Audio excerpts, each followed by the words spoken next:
ক্লাসের যে স্মৃতিগুলো তার থেকে একটা স্মৃতি আজকে আমি তুলে ধরতে চাচ্ছি। স্যার হচ্ছে যে আমাদেরকে প্রায় সময় বলতো যে তোরা তোদের ভবিষ্যৎ কি দেখিস। তো স্যার এতটাই ফ্রেন্ডলি আর ভালো ছিল, আমরা একদিন স্যারকে বলে বসি, স্যার আমরা চোখ বন্ধ করলে শুধু আপনাকেই দেখি।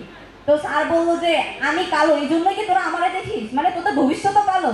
আমরা বললাম স্যার আসলে আমাদের দিয়ে মনে হয় না কিছু হবে, এই জন্য আমরা শুধু আপনারাই দেখি, এখন আপনারা দেখে যদি আমাদের কিছু হয় আর কি। তাছাড়াও আমাদের স্কুলে আমরা সবাই দেখতাম যে স্যার ম্যামরা বাচ্চা নিয়ে আসতো। তো তার মধ্যে আমাদের সবার পছন্দের একজন ম্যামের বাচ্চা ছিল, রাশেদা ম্যামের বাচ্চা ছিল সানজানা। মানে এত গলু গলু পুতুলের মতো ছিল, আমরা সবাই সানজানাকে নিয়ে টানাটানি করে দিতাম সানজানা যখন স্কুলে আসতো। আর ও যখন বিরক্ত হয়ে যেত তখন আমাদেরকে গালি দিত, এই আপেলের বাচ্চা, এই মার্কার বাচ্চা, এই আঙ্গুরের বাচ্চা। মানে সেই সানজানা এখন অনেক বড় হয়ে গেছে, শুধু আমরাই ছোট রয়ে গেলাম। আর আমরাই হচ্ছে এখনো পুরনো স্মৃতিগুলো আঁকড়ে ধরে স্কুলের টানি স্কুলেই আসছি। আর ইনশাল্লাহ আমরা আমাদের আশা অব্যাহত রাখবো।